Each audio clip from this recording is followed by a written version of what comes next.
Hello and welcome to another Royal Reviewer channel episode. On the 8th of November 2018, the Duke and Duchess of Cambridge are at the 2018 Tusk Conservation Awards at Banqueting House in London. The Duchess arrived wearing a 6-year-old recycled Jenny Packham dress. The Tusk Awards celebrate the extraordinary work of individuals who are protecting endangered wildlife in Africa.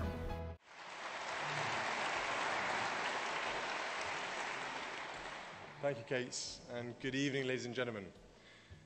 Catherine and I are delighted to be here again at the Tusk Conservation Awards.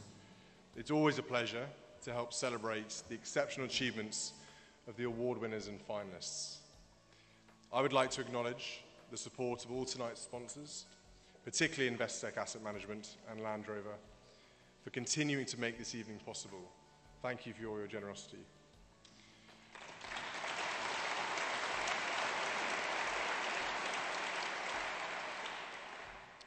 As ever, I am inspired and humbled by the sheer dedication and commitment that our 2018 nominees have demonstrated. It never ceases to amaze me how they achieve so much against the odds and with so few resources. But tonight is also time for sober reflection. It was deeply moving to read the names of the men and women who have made the ultimate sacrifice for conservation.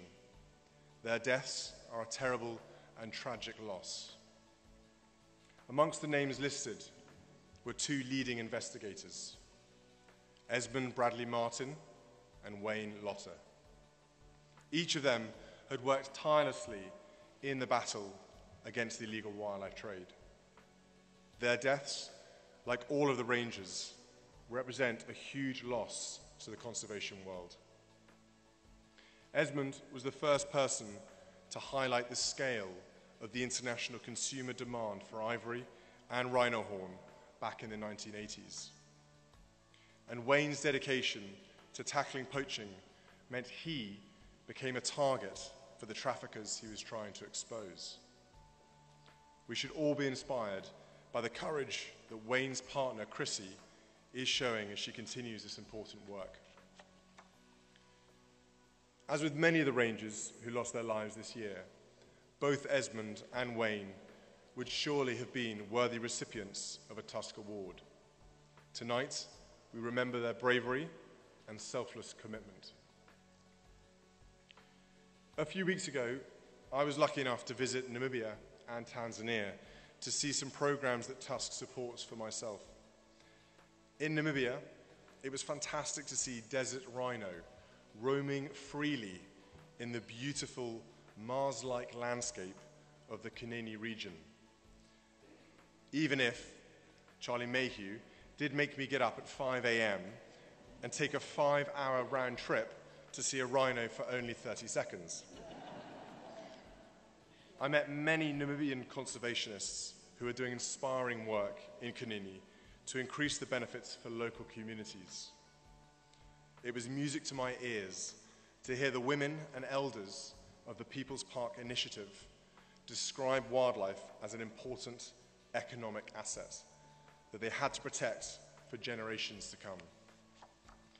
And in Tanzania, I saw how Mikomazi, a once decimated game reserve, has been successfully rehabilitated into a national park. Mikomazi's vibrant outreach program is teaching school children from neighboring communities to respect and protect the magnificent wildlife and habitats on their doorstep. This sort of work on the front line remains crucial if we are to succeed in protecting the world's iconic and endangered species. It was great to see so many countries come together to reaffirm their commitments at the Illegal Wildlife Trade Conference here in London last month. But for the tide to really turn on the trade, we require consistent global political leadership and action. Recent announcements that weaken commitments on rhino horn and tiger parts are deeply concerning. We must fiercely protect the fragile gains we have made. These gains are even more important in the face of last week's Living Planet report. This was a stark reminder that in just 40 years, we have destroyed 60% of the world's mammals, fish, birds, and reptile species. Our own survival is reliant on our ability to reverse the terrifying decline in the world's biodiversity. Modern human society, as we know it, depends on natural resources to survive and thrive. As the report says, nature is not just a nice to have. 2 years ago at this event, Sir David Attenborough warned that man is losing his own connection with nature.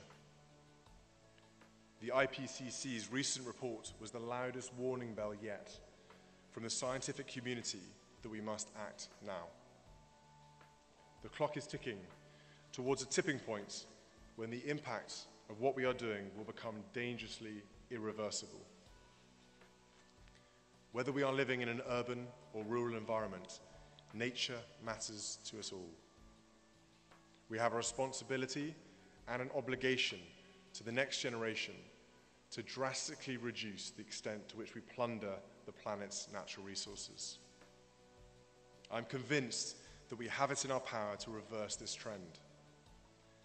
As the late Paul Allen, a great conservation philanthropist, said, as long as we work together with urgency and determination, there is no limit to what we can achieve.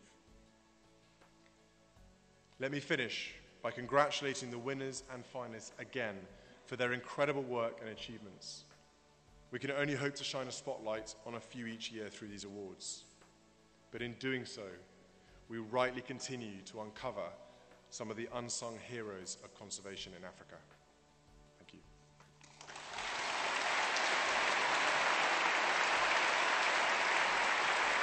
For almost 30 years, the Tusk organisation has pioneered successful conservation action in Africa by protecting wildlife, empowering communities and advancing the front line in the fight against the illegal wildlife trade.